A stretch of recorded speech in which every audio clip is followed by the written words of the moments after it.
En el nombre de la Universidad de Brasilia, específicamente del Instituto de Letras, del Departamento de Lengua Extranjera y Traducción, nos gustaría darle la bienvenida a la profesora Emilia Barbosa, que nos viene a visitar desde los Estados Unidos. Somos del programa de traducción español y estamos muy honrados en tenerte hoy, Emilia, específicamente para darnos una presentación titulada Mulheres, Imagens y Sentidos. Voy a dar una breve introducción sobre nuestra invitada. La profesora Emilia Barbosa es profesora asistente de español y estudios latinoamericanos en el Departamento de Artes, Lenguas y Filosofía de la Missouri University of Science and Technology en los Estados Unidos. Ella da clases de español, estudios latinoamericanos, literatura, género, teoría crítica y cine.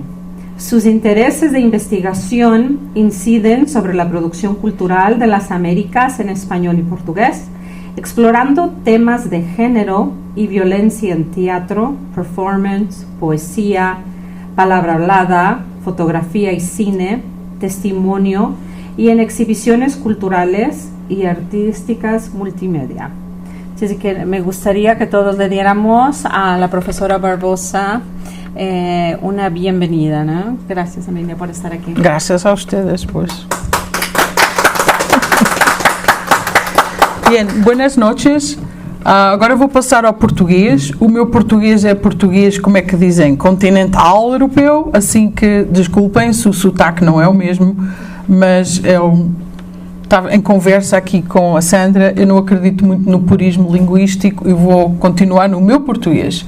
E hoje vou-vos falar deste trabalho que eu venho fazendo há vários anos e eu sou especialista em género e estudos visuais e gosto muito de trabalhar com fotografia, sobretudo fotografia antiga. E este trabalho surgiu na necessidade que eu tinha de contextualizar no mundo. Eu e a Lili Martínez trabalhamos muitas vezes com o erotismo e as primeiras imagens e o apelo e a sedução, e para mim era importante contextualizar estas primeiras manifestações na viragem do século. Por isso estamos no Porfiriato, estamos no final do século XIX até à Revolução de 1910 em México, não é?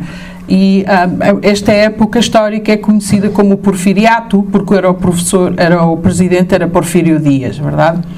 E obviamente foi uma época conturbada em que México tentou modernizar-se, houve uma primeira fase de industrialização e ontem até estava a comentar com um amigo que o lema era o mesmo lema positivista, Augusto Conte, ordem e progresso, não é? E eu acho interessante porque na bandeira brasileira ainda temos o mesmo ordem e progresso, claro. E é interessante. Então eu vou-vos falar como é trabalhada, como é apresentada a imagem feminina, sobretudo os corpos femininos, como é que circulavam estas imagens, qual era o valor que tinham socialmente. E para mim era importante pensar em termos de aparatos e controle social. Eu uso este mesmo material numa aula que eu ensino sobre a literatura da ciência e da tecnologia. Às vezes as pessoas perguntam-me: "Oi, Emília, como é que é possível? O que é que isso quer dizer?" Quer dizer que muitas das invenções ou dos processos científicos, dos avanços, são de alguma forma documentados na literatura de várias épocas. E eu ensino aos alunos que a fotografia, que é algo que eles pensam, enfim, temos os telefones, é algo que hoje em dia está presente em todo o lado, pode e foi usado como uma forma de controle social, verdade?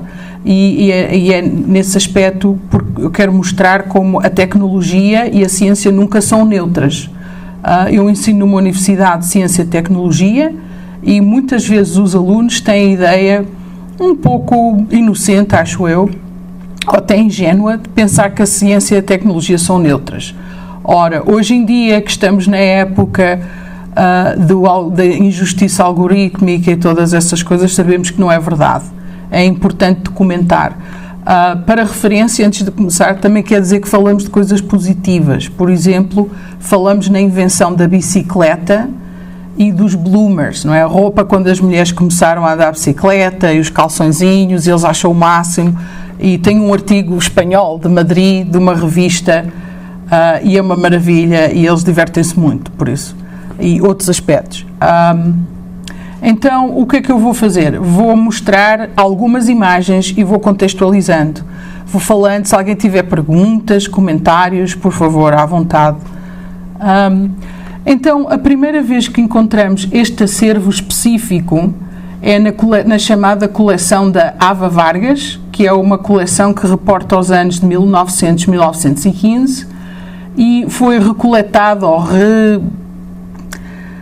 eu já vos vou explicar. Basicamente foi recuperada por esta fotógrafa e esta é uma mulher da cultura mexicana, não é?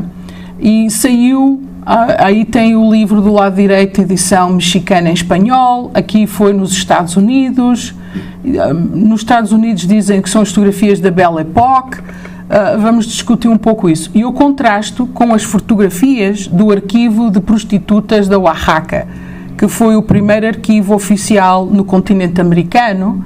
Houve um mais tarde na Argentina, mas este foi o primeiro e a fotografia foi usada como uma forma de ter registadas, documentadas todas as mulheres que se dedicavam à prostituição. E esse arquivo compreende os anos de 1890 a 1969. Portanto, boa noite! Por isso está assim, vocês vão ver, algumas das fotos parecem-nos muito artísticas hoje em dia, nem tudo é preto e branco, há muita sépia. Eu vou-vos falar um pouco das máquinas e da técnica, como é que eram feitas estas fotos, mas o que é importante é distinguir como é que foram feitas, não é? As duas coleções que são tão distintas. Então pus-vos aqui, basicamente havia um mercado, o que se diz um marché aux puces, não é? Um mercado de pulgas, uma feira, e por acaso a Ava Vargas descobriu estas fotos no mercado em 1975, ia caminhando e de repente, olha umas fotos antigas. E eu entendo perfeitamente, porque também já estive em Paris, eu teria comprado fotos também, não é? As primeiras, as senhoritas nuas e tal. Ela resolveu consultar com um antiquário que ela conhecia, Raúl Kampfer, e esta pessoa é que ajudou realmente a identificar, porque muitas vezes quando uma pessoa está no mercado ou pensa que é uma antiguidade, uma jarra, uma pintura, é sempre recomendável falar com um especialista, porque é mais fácil saber como atribuir o período certo, não é coisa verdadeira, não tem autoria. Vocês vão ver que esta coleção apresenta alguns mistérios, mas Raúl Kampfer foi capaz de identificar e compreender e disse logo, isto parece um bordel, era da era pré-revolucionária, por isso lá está o virar do século, antes de 1910, na época porfiriana, e ele disse, sim, há muitos déshabillés, não é? Seria a palavra francesa a dizer que as senhoras estavam, hoje em dia que talvez nos pareça muito inocente, se pensarmos nas imagens que circulam, eróticas, pornográficas, e então Vargas ficou feliz, mas disse, ok, mais tarde vou querer investigar melhor. E ela guardou as placas, são placas, vamos ver. E em 1981 ela disse assim, ok, mas então o que é que acontece? Estas fotos não me parecem comuns. Sabendo que existem fotos de mulheres, tipo os chamados retratos das famílias burguesas, os registros das prostitutas como o de Oaxaca, ela disse, olha, mas isto não me parece muito comum. E ela concluiu, e passo a citar, que esta coleção era muito mais intensamente íntima e pessoal do que os nus bastante rígidos do período que ela tinha encontrado, por exemplo, na Europa. Eram quase todos franceses. E ela achou, ok, e então ela resolveu adquirir mais placas da mesma coleção e trouxe toda a coleção para casa. Pensar, o que é que eu vou fazer com estas fotos? E eu vou-vos mostrar algumas fotos e quero que vejam de que é que eu estou a falar.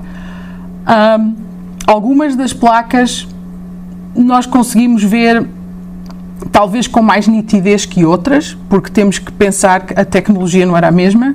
Estas imagens foram scanerizadas em alta qualidade e tal, e eu às vezes fico um bocado aborrecida, porque a imagem é tão antiga que eu não consigo melhorar nem estar lá, se não vou perder informação.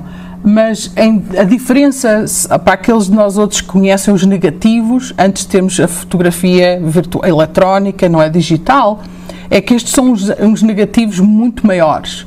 São uns quadrados de vidro enormes, umas placas. O que quer dizer que o volume de informação por quadrado, ou por fotograma, é muito maior. E quando eram impressos, nem sequer tinha aquele formato de tirinha, retangular, é um quadrado grande. E muitas vezes os próprios processos sobre o método de prata contribuem para corroer o que está na placa. Por isso, há o problema da conservação e da preservação do que está. Por outro lado, vemos que algumas têm os pretos e brancos, os contrastes. Por exemplo, esta aqui debaixo do lado esquerdo está mais contrastada e aquela ali parece mais sépia, não é? E dependia muito da maneira também como a impressão, uma vez que havia uma placa, era feita, não é? O papel, a maneira como era feito e como era contrastado. Chamo-vos a atenção também para a decoração, porque é que Kampfer pensava que era um bordel. Vemos muitos elementos da decoração dos bordéis franceses. A grande influência no México desta altura era a França. E vemos os vasos orientais, as senhoras tem um certo exoticismo que era muito, por exemplo, estava a pensar nas pinturas do Angres, as esculturinhas, tal.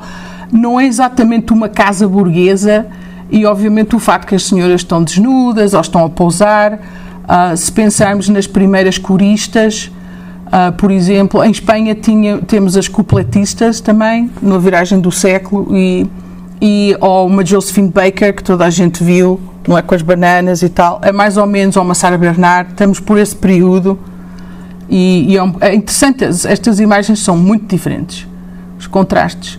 Depois, eu queria vos falar um pouco, porque há uma certa mística com as placas de vidro, precisamente porque são um meio difícil de preservar, de conservar, mas ao mesmo tempo, eu tenho aí os termos técnicos, estereoscópicos, em vidro, são raros, frágeis, é preciso ter um cuidado enorme, não só pelo vidro, mas a própria impressão, que é o mais difícil. E a maior parte do que nós temos nem sequer são as próprias placas em vidro. Temos impressões do que estava nas placas de vidro, tendem a descolorar muito raramente, e é muito frequentemente, e é muito raro termos placas de vidro. A coleção Vargas também em relação à temática, não só à parte técnica, também é rara, porque não é uma altura, encontramos fotografia social, por exemplo, trabalhadores, fábricas, campesinos, a construção das cidades e monumentos, como o Teatro Nacional, mas não encontramos, claro, os retratos das famílias burguesas, mas é um tipo de arquivo e documentação que não existia, não é? E não se vê nada antigamente. Depois temos aí também, depois de 1985, a própria Ava Vargas decidiu que tinha que se descobrir mais, então continuou a falar com académicos, grandes fotógrafos, e depois de muita pesquisa, há uma lista de como 11 especialistas que foram consultados, chegou-se à conclusão, descobriu-se a informação sobre a câmara que provavelmente tirou as chapas disto, e seria uma Gaumont Stereospeedo. E foi fabricada em Paris à volta de 1900 e na altura era uma beleza, não é? Eu estou a pensar, por exemplo, as câmaras, era uma máquina, seria como nós temos agora uma máquina profissional, uma coisa que faz tudo, não é? Fotografias daqui até à Lua.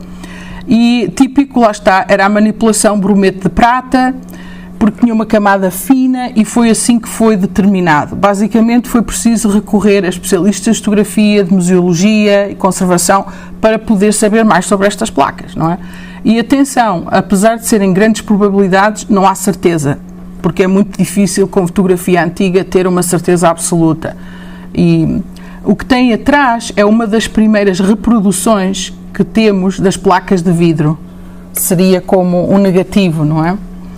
Mas como vê, nem sequer tem muita informação, não se vê, não é aquela fotografia que nós estamos habituados a ver, não é? Nós estamos habituados a ver o que está impresso, não o que está no negativo.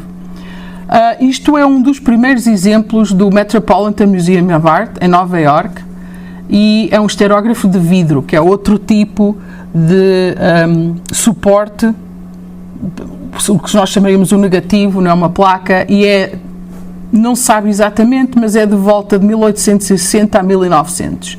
e é interessante que tem como um efeito de espelho, verdade, da mesma coisa. E não sei, obviamente é uma documentação de trabalho, não é? Não tem nada de social nem artístico. Eu achei interessante, como a dos cavalos, que é uma das mais antigas e só se vê, é quase uma bruma, podíamos dizer que era como uma pintura, não é? Mas parece muito interessante que ainda há e ainda temos acervos onde há estas placas, onde temos as placas. Aqui está uma reprodução de Paris da tal máquina, ou câmara, Gaumont 1900. Para quem conhece fotografia, não é muito diferente de uma Leica de 1920, por exemplo, outra grande máquina alemã, ou, como se chamam? Agora está-me a faltar o termo. As que tem o FOL, não é? Esta tem 2 câmaras, 2 olhos, em vez de ter um FOL, não é? Há uma combinação, mas para a época seria uma máquina sensacional, fenomenal, verdade? E é diferente, porque nós estamos habituados a pensar em pôr um rolo, girar a fita, e isto é um processo diferente.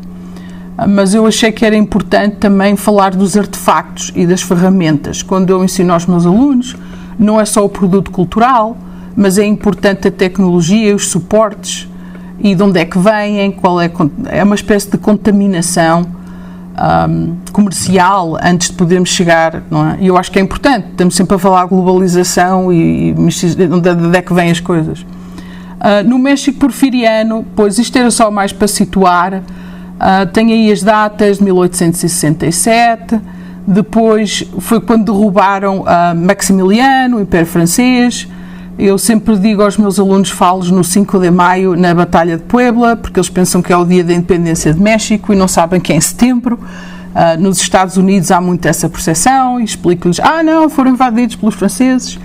E claro, depois em 1876 foi quando Porfírio Dias subiu. E não era um trono, era como presidente, basicamente era uma daquelas posições vitalícias muito à América Latina, não é? Uma ditadura, basicamente.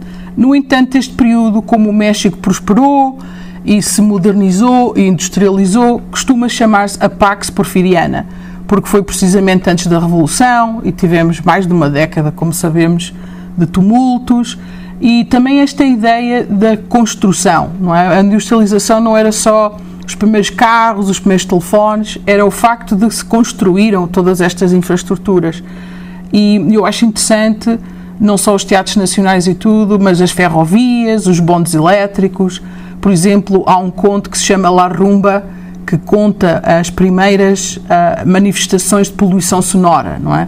O personagem vai caminhando pela cidade de México e há um lado do rio e o outro lado do rio. Do lado do rio, onde está a parte central, onde temos Zócalo e a parte central, tínhamos as avenidas, as coisas elétricas, e do outro lado, passando o rio, enfim, o lago Tenochtitlan, sabemos que as pessoas ainda vivem sem luz, sem água corrente, e está a olhar desse lado para o lado modernizado do México. E é um conto que eu ensino muitas vezes, porque fala do barulho do bonde, que há uma senhora quase que é atropelada porque não sabe, não vê cavalo, não vê nada, não vê uma locomoção animal, e é interessante por tudo isso. Os apitos das fábricas, por exemplo, muitas pessoas não associam, além da máquina, as fábricas funcionavam com um sistema regimentado com apitos, não é? Com sirenes, a chamar ao trabalho, as interrupções, não é? E isto são só alguns, os primeiros banheiros com água corrente, também, quase sempre em hotéis de luxo ou famílias burguesas, e não é muito diferente do que aconteceu no Madrid do princípio do século XX, ou outras cidades europeias e na América Latina, não? Estava a pensar sobretudo em Buenos Aires, não? Porque são os exemplos, infelizmente, são sempre os mesmos países que têm as coisas documentadas. Não sei como é que foi no Uruguai, por exemplo. Não sei se há mais documentos. A negação completa do que era ser mexicano, porque ser mexicano era ser atrasado. Dizia-se às pessoas que tinham que deixar o índio para trás e tinham que deixar o passado, e era a ideia, no fundo, o pundonor, a ideia de que os criolhos, os espanhóis nascidos, era a ideia do puro sangue. Isso não é muito difícil se pensarmos que estamos numa sociedade que há muito pouco tempo, não é? Muito antes de 1900, a época colonial não tinha acabado assim tão antes, e o sistema das castas, como nós sabemos, não é? Vocês conhecem com certeza as pinturas de castas, não é? Talvez não tanto aqui no Cono Sur, mas lá em cima, mais México, América Central, tínhamos muitos exemplos disso.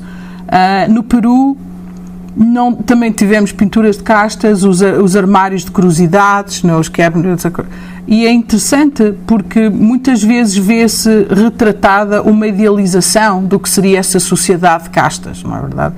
Em que sempre dominam os casais brancos, não é? Seriam os senhores, e depois, de acordo com as diferentes categorias, ou são pessoas que estão no serviço, ou a trabalhar lá fora, e quanto mais escura é a pele, porque é uma pigmentocrácia, mais abaixo está a pessoa, não é? No nível social.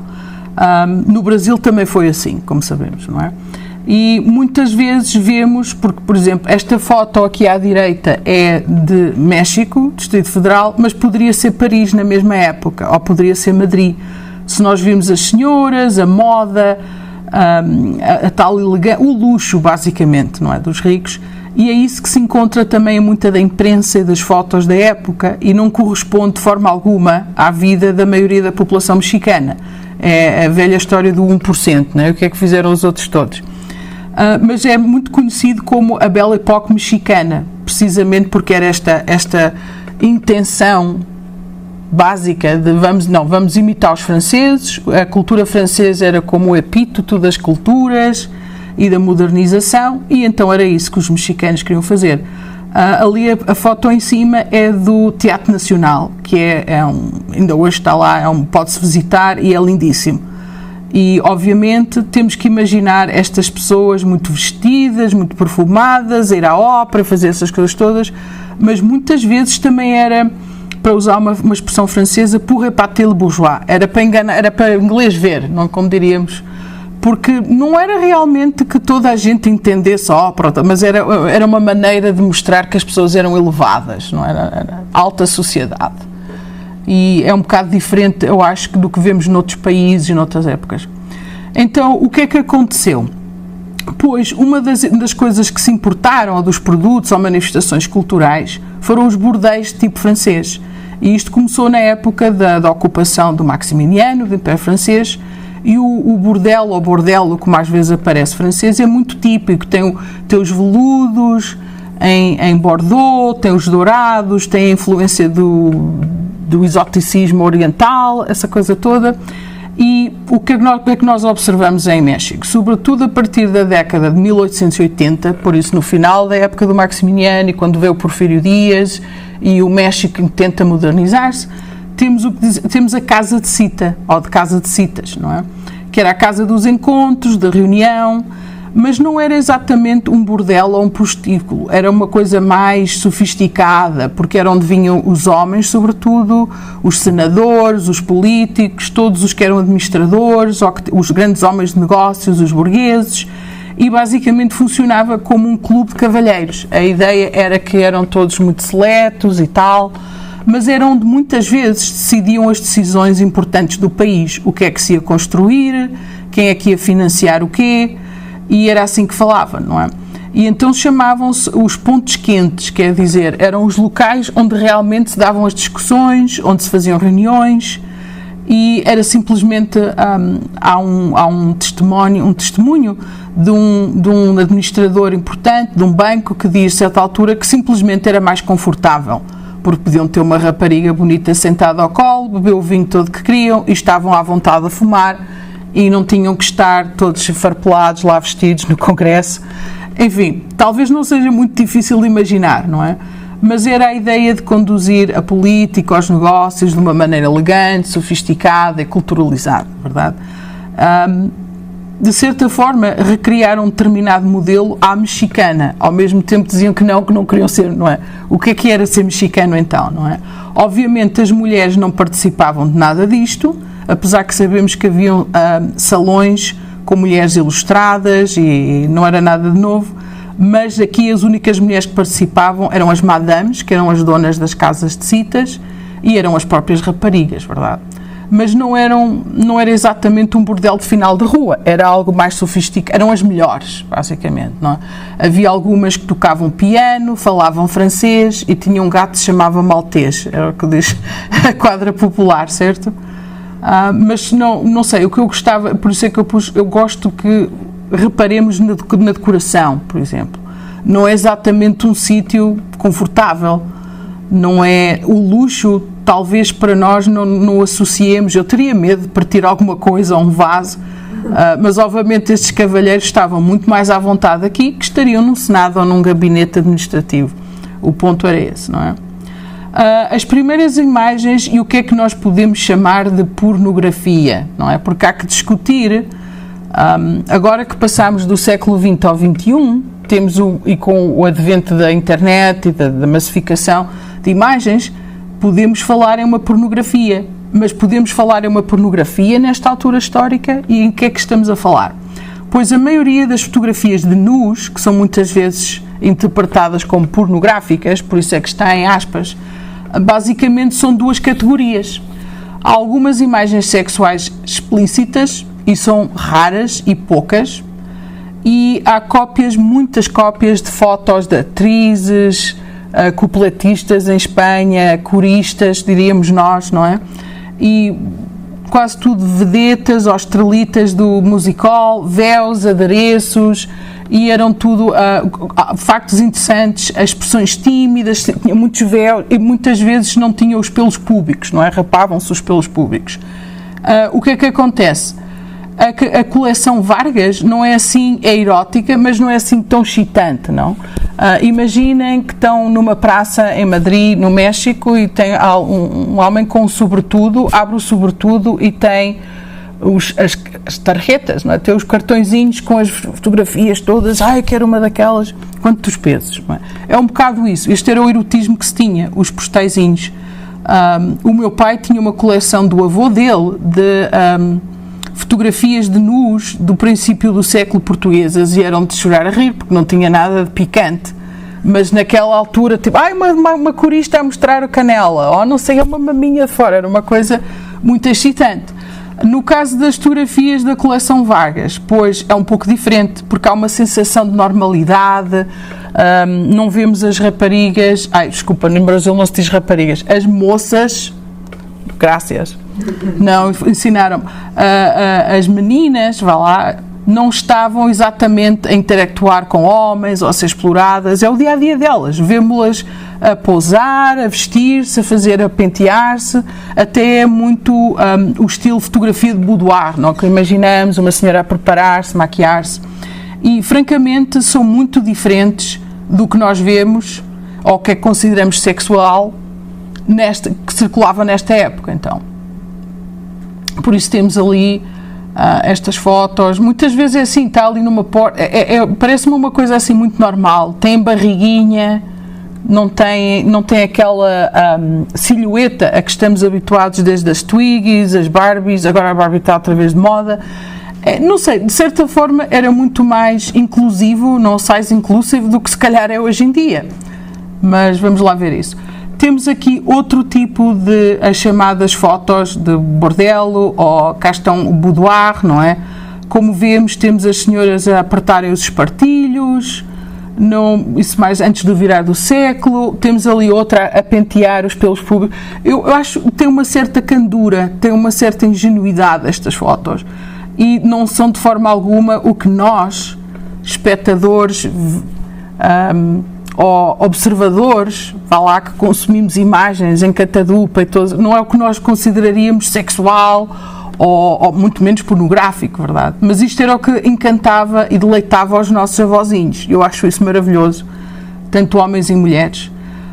Também há piada aqui com os retratos, a foto aí no meio, as flores, há muita flor no cabelo. Eram estilos diferentes, os sapatos, as meias de seda, quem é que tinha ou não tinha acesso a meias de seda, as meias eram caras, como sabemos, não era, a meia de nylon só veio com a Segunda Guerra Mundial, mas todos esses pormenores, ter aqui as gargantilhas era algo muito próprio da época também, ou às vezes com um amuleto ou um medalhão, são sinais, não é verdade? E eu acho engraçado porque não é o que nós imaginaríamos. e há que interpretar e ver como seria na época, para podermos entender porque é que era um produto cultural desta época.